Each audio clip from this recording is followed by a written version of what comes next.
क्या आपके साथ भी ऐसा होता है कि पैसा आता तो है लेकिन रुकता नहीं, जितना कमाओ उतना ही अचानक खर्च हो जाता है? अगर हाँ तो समझ लीजिए ये सिर्फ किस्मत की बात नहीं, भगवान कृष्ण ने इसके पीछे का गहरा कारण बताया है और आज वही उपदेश आपकी जिंदगी बदल सकता है। मनुष्य के जीवन में धन एक अजीब विषय है। कोई इसे जीवन का आधार मानता है तो कोई इसे जीवन का सबसे बड़ा शत्रु।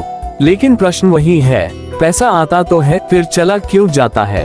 भगवान श्री कृष्ण कहते हैं, धन स्वयं में न शुभ है न अशुभ, धन को धारण करने वाला मन ही उसका भाग्य तय करता है। आज का मनुष्य सुबह से रात तक मेहनत करता है, पसीना बहाता है, समय देता है, फिर भी महीने के अंत में उसके हाथ खाली क्यों रह जाते हैं? कृष्ण कहते हैं, समस्या कमाई में नहीं सोच में है। आज का इंसान धन को सुरक्षा नहीं दिखावा बना चुका है। वह दूसरों को दिखाने के लिए खर्च करता है, समाज को दिखाने के लिए जीता है और फिर जब धन चला जाता है तो भाग्य को दोष देता है। कृष्ण मुस्कुराकर कहते हैं, जिसने धन को सम्मान नहीं दिया, धन ने भी उसे अपना नहीं माना। धन का पहला नियम है, धन उसी के पास टिकता है जो उसे आदर देता है। आज लोग धन को यूं खर्च करते हैं जैसे वह कभी खत्म ही नहीं होगा, बिना सोचे बिना समझे। परंतु प्रकृति का नियम है, जो बहता है वही टिकता नहीं। धन भी ऊर्जा है, यदि वह संतुलन में नहीं बहती तो वह जीवन से बाहर निकल जाती है। कृष्ण कहते हैं, असंतुलित जीवन में धन कभी स्थिर नहीं होता। आज के समय में सबसे बड़ी बीमारी है तुलना। लोग अपनी जरूरत से नहीं, दूसरों की हैसियत देखकर खर्च करते हैं। यहीं से धन का पतन शुरू होता है। जब इंसान अपनी सीमा भूल जाता है तो धन उसे उसकी सीमा याद दिला देता है। छोड़कर कृष्ण उपदेश देते हैं, धन कमाने से पहले धन संभालने की योग्यता पैदा करो। जो व्यक्ति अपने छोटे खर्च पर नियंत्रण नहीं रख सकता, वह बड़े धन को भी नहीं रोक सकता। धन का दूसरा शत्रु है अहंकार। जैसे ही धन आता है, इंसान बदलने लगता है, स्वभाव कठोर हो जाता है, वाणी में घमंड आ जाता है। कृष्ण कहते हैं, जहाँ अहंकार प्रवेश करता है वहाँ लक्ष्मी ठहरती नहीं। लक्ष्मी विनम्रता से प्रेम करती है। जो झुकना नहीं जानता उसके द्वार से वह लौट जाती है। धन का तीसरा कारण है कृतज्ञता की कमी। जो मिला है उसके लिए धन्यवाद देना आज के इंसान ने छोड़ दिया है। हम हमेशा जो नहीं है उसी का रोना रोते हैं। कृष्ण कहते हैं, अकृतज्ञ व्यक्ति के पास धन भी बोझ बन जाता है। जिस दिन इंसान अपने छोटे साधनों के लिए भी ईश्वर को धन्यवाद देने लगेगा, उसी दिन से धन का प्रवाह स्थिर होने लगेगा।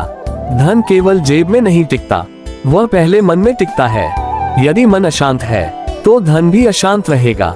इसलिए कृष्ण उपदेश देते हैं, धन से पहले मन को स्थिर करो। मनुष्य अक्सर यह मान लेता है कि धन केवल मेहनत से आता है, लेकिन भगवान श्री कृष्ण स्पष्ट कहते हैं कि मेहनत केवल साधन है, परिणाम नहीं। परिणाम का निर्माण मनुष्य के कर्म और संस्कार करते हैं। बहुत से लोग दिन रात काम करते हैं, ईमानदारी से पसीना बहाते हैं, फिर भी उनके जीवन में धन ठहरता नहीं, क्योंकि उनके कर्म वर्तमान के नहीं बल्कि अतीत के संस्कारों से संचालित हो रहे होते हैं। जिस प्रकार बीज बोया जाता है और फल बाद में मिलता है, उसी प्रकार धन का आना जाना भी तत्काल नहीं बल्कि समय के साथ हमारे कर्मों का प्रतिफल होता है। और यही सत्य समझ न आने के कारण इंसान बार बार भ्रम में पड़ जाता है। कृष्ण कहते हैं कि मनुष्य केवल अपने आज को देखता है, लेकिन ईश्वर उसके कल और बीते कल दोनों को देखता है। यदि किसी के जीवन में धन आता है और तुरंत चला जाता है तो वह दंड नहीं बल्कि संकेत है। ये संकेत बताता है कि व्यक्ति ने धन को पाने की योग्यता तो विकसित कर ली है, लेकिन उसे धारण करने की योग्यता अभी अधूरी है। जैसे कोई बच्चा भारी वस्तु उठा तो ले, लेकिन संभाल न पाए और गिरा दे, वैसे ही अपरिपक्व मन धन को संभाल नहीं पाता और धन अपने आप जीवन से फिसल जाता है।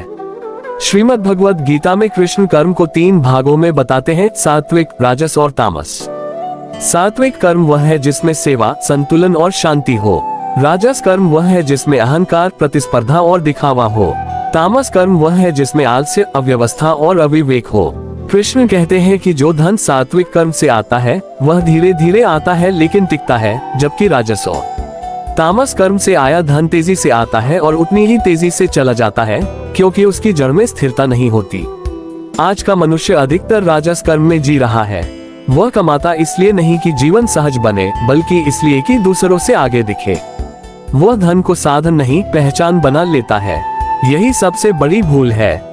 जब धन पहचान बन जाता है, तब उसके चले जाने पर मनुष्य स्वयं को शून्य समझने लगता है, और यह भय ही धन को रोकने का सबसे बड़ा शत्रु है। कृष्ण कहते हैं कि भय के साथ रखा गया धन कभी स्थिर नहीं रहता, क्योंकि भय स्वयं अस्थिर ऊर्जा है। कृष्ण उपदेश देते हैं कि धन का प्रवाह नदी जैसा होना चाहिए, न रुका हुआ न बिखरा हुआ। यदि नदी को जबरदस्ती रोक दिया जाए तो वह सड़ने लगती है, और यदि उसे बिना दिशा के बहने दिया जाए तो वह सब कुछ बहा ले जाती है। ठीक उसी प्रकार धन को भी दिशा चाहिए। जो व्यक्ति धन का उपयोग धर्म, कर्तव्य और आवश्यकताओं के संतुलन के साथ करता है, उसके जीवन में धन धीरे धीरे जड़ पकड़ लेता है। धन न टिकने का एक बड़ा कारण ये भी है कि मनुष्य अपने जीवन में अनुशासन को महत्व नहीं देता। वह सोचता है कि धन आएगा तो सब ठीक हो जाएगा, जबकि कृष्ण कहते हैं कि पहले जीवन ठीक करो, धन अपने आप ठीक हो जाएगा। बिना अनुशासन के जीवन में आया धन उसी तरह नष्ट होता है जैसे बिना नींव के बनाया गया घर। ऊपर से वह खड़ा दिखता है, लेकिन अंदर से कमजोर होता है। कृष्ण ये भी समझाते हैं कि जो व्यक्ति अपने छोटे संसाधनों का सम्मान नहीं करता, वह बड़े धन का भी अपमान करता है, चाहे अनजाने में ही क्यों न हो। बार बार पैसों को लेकर शिकायत करना, हमेशा कमी का रोना रोना, ये सब धन के प्रति नकारात्मक भाव पैदा करता है। और जहाँ नकारात्मक भाव होता है, वहाँ लक्ष्मी ठहरती नहीं। लक्ष्मी वहीं जाती है जहाँ संतोष, संयम और सकारात्मकता हो। इसलिए कृष्ण कहते हैं कि यदि तुम्हारे जीवन में धन आकर चला जाता है तो उसे दुर्भाग्य मत समझो, उसे शिक्षा समझो। ईश्वर तुम्हें बता रहा है कि तुम तैयार हो रहे हो, लेकिन अभी पूरी तरह तैयार नहीं हुए हो। जब तुम्हारा मन धन से बड़ा हो जाएगा, जब तुम्हारी पहचान धन से स्वतंत्र हो जाएगी, तभी धन तुम्हारे जीवन में स्थायी स्थान बनाएगा। भगवान श्री कृष्ण कहते हैं कि धन का सीधा संबंध जेब से नहीं, मन से होता है। मन जैसा होता है, धन वैसा ही व्यवहार करता है। यदि मन अस्थिर है तो धन भी अस्थिर रहेगा। यदि मन भय से भरा है तो धन आते ही डर के साथ खर्च होगा। यदि मन तुलना में डूबा है तो धन दिखावे में नष्ट होगा। मनुष्य ये समझ नहीं पाता कि वह अपने मन की अवस्था को ही धन के माध्यम से प्रकट कर रहा होता है। इसलिए कई बार धन की समस्या बाहर नहीं, भीतर होती है। आज का मनुष्य बाहर से बहुत व्यस्त है, लेकिन भीतर से बहुत खाली। वह इस खालीपन को भरने के लिए चीजें खरीदता है, सुविधाएं जोड़ता है, खर्च करता है, और कुछ समय के लिए उसे लगता है कि अब वह संतुष्ट है। लेकिन थोड़ी देर बाद वही खालीपन फिर उभर आता है, और फिर वही चक्र शुरू हो जाता है। कृष्ण कहते हैं कि जब तक मन भीतर से पूर्ण नहीं होगा, तब तक धन बाहर टिक नहीं सकता, क्योंकि धन को टिकने के लिए शांति चाहिए, और अशांत मन शांति को जन्म नहीं दे सकता। कृष्ण ये भी समझाते हैं कि मनुष्य अक्सर धन को भविष्य की सुरक्षा समझ लेता है, जबकि वास्तव में धन केवल सुविधा देता है, सुरक्षा नहीं। सुरक्षा का भाव भीतर से आता है। जो व्यक्ति अपने अस्तित्व को केवल धन पर टिकाता है, वह हमेशा डर में रहता है कि कहीं ये छिन न जाए। यही डर धीरे धीरे उसके निर्णयों को गलत दिशा में ले जाता है, और वह ऐसे फैसले करने लगता है जिनसे धन और तेजी से चला जाता है। मनुष्य की एक और बड़ी भूल यह है कि वह धन को नियंत्रित करने की कोशिश करता है, जबकि कृष्ण कहते हैं कि धन को नियंत्रित नहीं, संचालित करना चाहिए। नियंत्रण में भय होता है, संचलन में समझ होती है। जो व्यक्ति हर खर्च से डरता है, वह भी धन को सही दिशा नहीं दे पाता, और जो व्यक्ति बिना सोचे खर्च करता है, वह भी धन को बहा देता है। सही मार्ग बीच का है, जहाँ विवेक और संतुलन साथ चलते हैं। श्रीमद् भगवद गीता में कृष्ण बार बार संतुलन की बात करते हैं। वे कहते हैं कि अतिशय किसी भी दिशा में हो तो विनाश निश्चित है। अत्यधिक कंजूसी भी धन को रोकती नहीं, क्योंकि वहाँ मन सिकुड़ जाता है, और अत्यधिक खर्च भी धन को रोकती नहीं, क्योंकि वहाँ मन बिखर जाता है।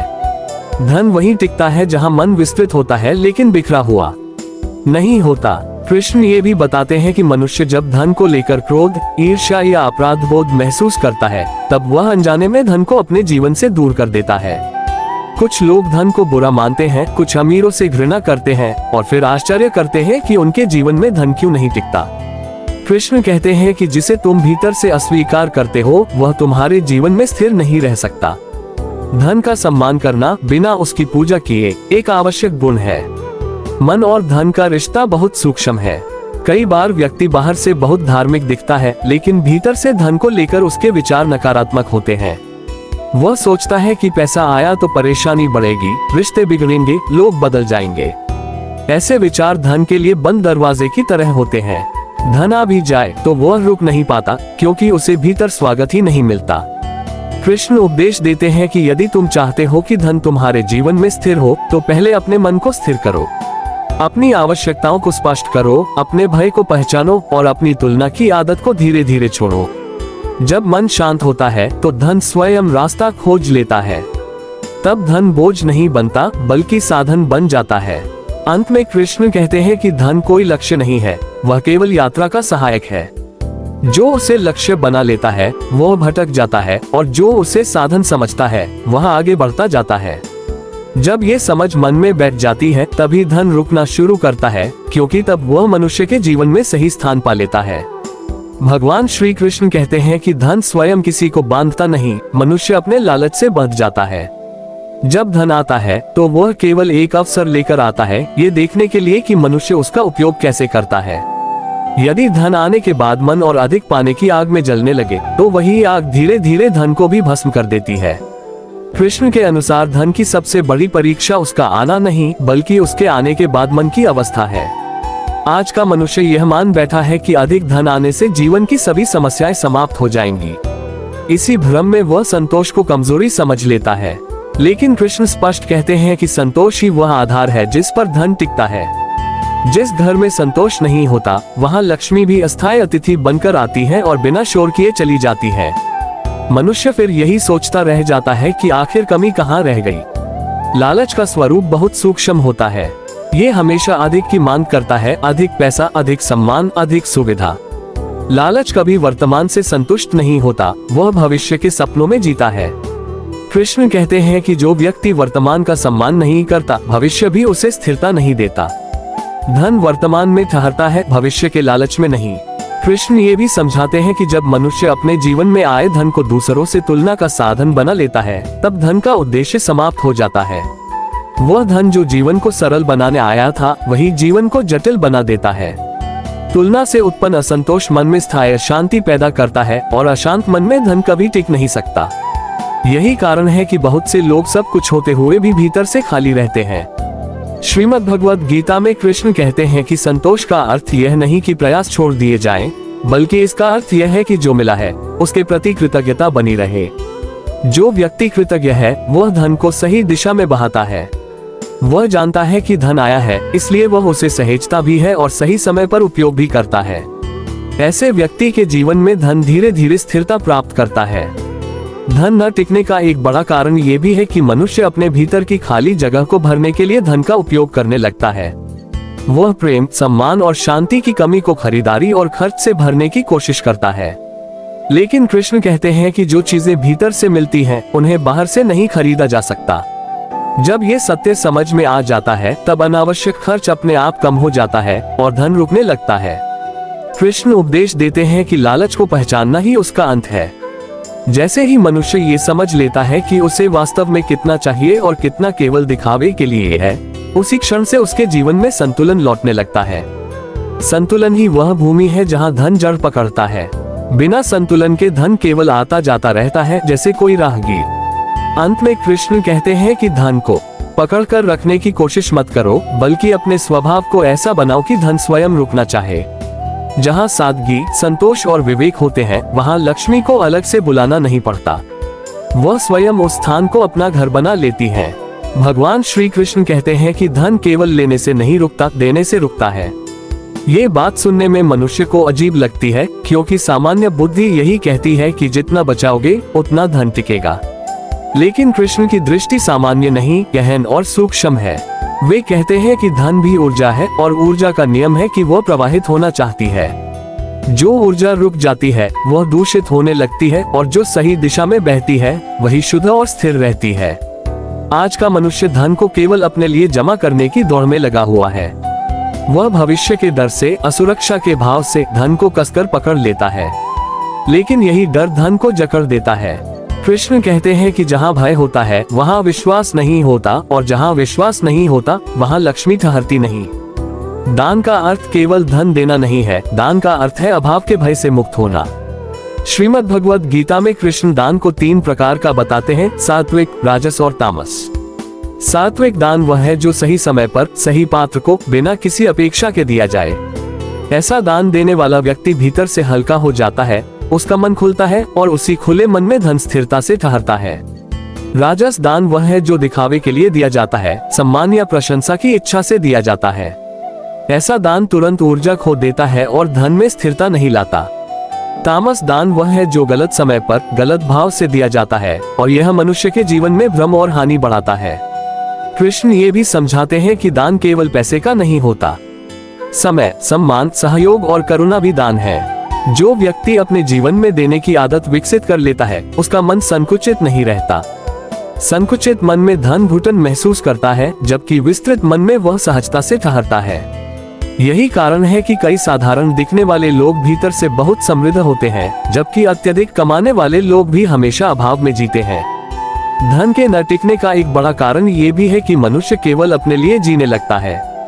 जब जीवन का उद्देश्य केवल स्वयं तक सीमित हो जाता है, तब धन का प्रवाह भी सीमित हो जाता है। कृष्ण कहते हैं कि जीवन का विस्तार ही धन का विस्तार है। जब मनुष्य अपने कर्मों से दूसरों के जीवन को छूता है, तभी धन उसके जीवन में अर्थ पाता है और रुकता है। कृष्ण ये भी कहते हैं कि दान का अर्थ यह नहीं कि स्वयं को खाली कर दिया जाए। विवेक के बिना दिया गया दान भी संतुलन को बिगाड़ देता है। इसलिए दान और संचय दोनों का संतुलन आवश्यक है। जैसे श्वास अंदर लेना और बाहर छोड़ना दोनों आवश्यक है। केवल लेना जीवन को भारी बना देता है और केवल देना जीवन को कमजोर कर देता है। संतुलन ही जीवन का सत्य है। जब मनुष्य ये समझ लेता है कि धन ईश्वर की कृपा है और वह केवल उसका माध्यम है, तब उसके भीतर एक अलग ही शांति जन्म लेती है। उस शांति में लालच नहीं होता, भय नहीं होता और तुलना नहीं होती। उसी अवस्था में धन पहली बार मनुष्य के जीवन में टिकने लगता है। तब धन साधन बन जाता है, बोझ नहीं। कृष्ण उपदेश देते हैं कि यदि तुम्हारे जीवन में धन आता है और चला जाता है, तो अपने आप से यह प्रश्न करो कि तुम देने से कितना डरते हो। जहाँ डर होगा वहीं रुकावट होगी। जैसे ही तुम विश्वास के साथ देने लगोगे, वैसे ही धन का प्रवाह स्थिर होने लगेगा। यह कोई चमत्कार नहीं, ये प्रकृति का नियम है। भगवान श्री कृष्ण कहते हैं कि धन केवल बाहर की चीज नहीं है, वह मन और आत्मा का प्रतिबिंब भी है। जो व्यक्ति अपने भीतर असंतुलित होता है, उसका धन भी असंतुलित रहता है। असंतुलन के कारण पैसा आता तो है, लेकिन टिकता नहीं। वह जैसे हवा में उड़ते पत्तों की तरह कभी यहाँ कभी वहाँ बहता रहता है। इसलिए कृष्ण कहते हैं कि पहले मन को स्थिर करो, अपने भावों और इच्छाओं को समझो, तभी धन स्थिर रहेगा। मनुष्य अक्सर यह सोचता है कि ज्यादा कमाना ही समाधान है, लेकिन वास्तव में समाधान यह है कि जो धन आता है उसे समझदारी से रखना और उपयोग करना। संयम, स्वयं पर नियंत्रण और विवेक ही वह शक्ति है जो धन को टिकाती है। जो व्यक्ति संयम नहीं रख सकता, वह जितना भी कमाए वह जल्दी चला जाएगा। कृष्ण उपदेश देते हैं कि संयम केवल खर्च में नहीं, बल्कि सोच में भी होना चाहिए। अनावश्यक चिंता, तुलना और लालच भी धन को दूर कर देते हैं।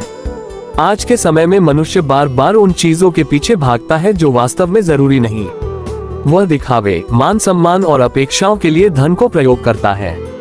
लेकिन कृष्ण कहते हैं कि असली संपन्नता वह है जो भीतर से आती है, न कि बाहर से दिखाई देती है।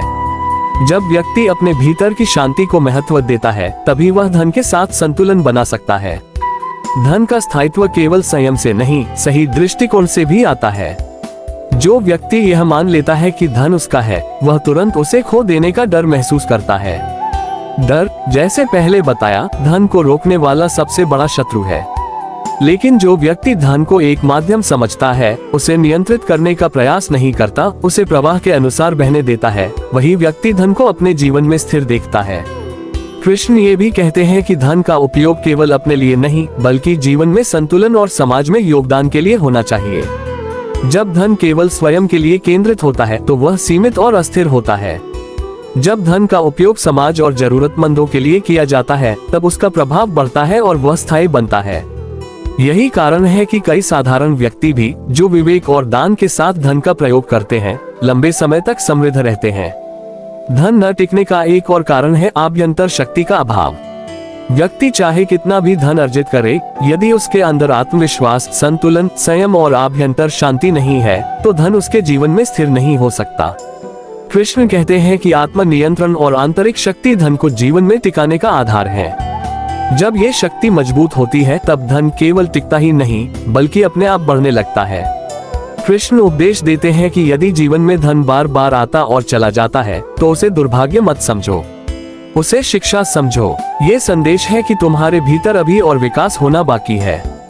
जब तुम्हारा मन, संयम और आत्मशक्ति मजबूत हो जाएगी तब धन स्थिर होकर तुम्हारे जीवन में जड़ पकड़ लेगा। धन केवल तभी टिकता है जब मनुष्य स्वयं स्थिर, संतुलित और विवेकपूर्ण होता है। भगवान श्री कृष्ण कहते हैं कि जीवन में धन केवल उद्देश्य नहीं है, वह साधन है। साधन तभी सफल होते हैं जब उनका उपयोग सही दिशा में किया जाए। धन केवल जेब में नहीं टिकता बल्कि उसके पीछे मन, संस्कार, आभ्यंतर शक्ति, संतोष और दान भी महत्वपूर्ण है। आज के समय में लोग केवल कमाने पर ध्यान देते हैं लेकिन टिकाने का उपाय भूल जाते हैं। यही कारण है कि पैसा बार बार आता और चला जाता है। कृष्ण उपदेश देते हैं कि यदि धन को स्थायी रूप से रखना है तो पहले अपने मन को स्थिर करो। मन शांत होगा, भय, लालच और तुलना से मुक्त होगा, तभी धन उसके जीवन में टिकेगा। धन न टिकने का पहला कारण मन की अशांति है। मनुष्य डर और चिंता में जीता है, यही अशांति धन को जीवन से दूर कर देती है। दूसरा कारण है लालच। जब व्यक्ति सिर्फ अधिक पाने की इच्छा में जीता है तो धन उसके हाथ में टिकता नहीं। लालच का अर्थ केवल पैसे के लिए नहीं है, ये दिखावे, मान सम्मान और दूसरों से तुलना करने का भाव भी है। कृष्ण कहते हैं कि जो व्यक्ति संतोष और कृतज्ञता के साथ जीवन जीता है वही धन को स्थायी रूप से रख सकता है। तीसरा कारण है दान और प्रवाह की कमी। कृष्ण स्पष्ट करते हैं कि धन एक ऊर्जा है, यदि इसे सही दिशा में प्रवाहित किया जाए तो ये जीवन में स्थिरता और वृद्धि लाता है। जो व्यक्ति केवल अपने लिए और अपने डर के कारण धन को रोकता है वह उसे स्थायी नहीं रख सकता। लेकिन जो व्यक्ति समझदारी, विवेक और सेवा भाव के साथ धन का उपयोग करता है उसका धन टिकता है और बढ़ता है। कृष्ण उपदेश देते हैं कि धन का उद्देश्य केवल भौतिक सुख नहीं है, इसका उद्देश्य मनुष्य को सीख देना, जीवन में संतुलन और विवेक विकसित करना है। धन आना और जाना दोनों ही संकेत हैं कि व्यक्ति अभी सीख रहा है। जो सीखता है वही स्थायी रूप से धन के साथ जीवन जीता है। अंत में कृष्ण कहते हैं, जीवन का सार समझो। धन को अपने जीवन का लक्ष्य मत बनाओ, उसे साधन समझो। संयम, संतोष, कृतज्ञता और विवेक को अपनाओ। जो व्यक्ति यह समझ लेता है उसका धन टिकता है, जीवन समृद्ध होता है और अंततः वह अपने कर्म और भाग्य के संतुलन में पहुंच जाता है। इस प्रकार जो व्यक्ति भगवान कृष्ण के उपदेशों का पालन करता है वह जान जाता है कि पैसा क्यों आता और क्यों चला जाता है। वह डर, लालच और असंतोष से मुक्त होकर धन को सही दिशा में बहने देता है। तभी धन स्थिर होता है, जीवन में संतुलन आता है और इंसान सच्ची समृद्धि का अनुभव करता है। धन स्थायी तभी बनता है जब मनुष्य स्वयं स्थायी हो, और यही कृष्ण का सबसे बड़ा उपदेश है। मन और कर्म को स्थिर रखो, धन अपने आप टिकेगा और जीवन समृद्धि और शांति से भर जाएगा।